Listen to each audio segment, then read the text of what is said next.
nagyon jó, tehát ezt hozzáteszem. Írták most az adatokat. Számomra a legdurvább az egészben, hogy azt tudjuk kimondani ezen a mérkőzésen, hogy Nathan, nem mondok ki semmit.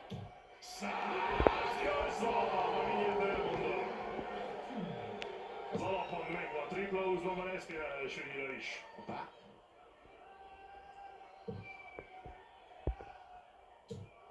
Hoppá, ez így 66, de nézzük tovább Lillard. Az is jó. Azt is bedobja, de gyerünk!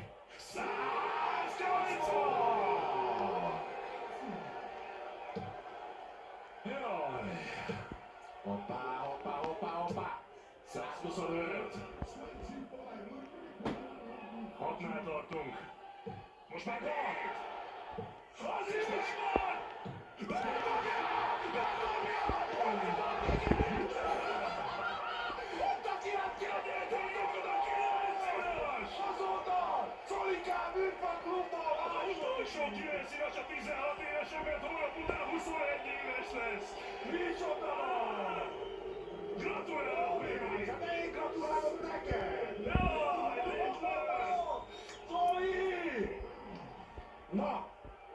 Látni kellett volna, ugye azért Zoliról kell tudni, hogy van egy 4 méteres belmagasság itt, kétszer hozzáért a mennyezethez a feje. Annyira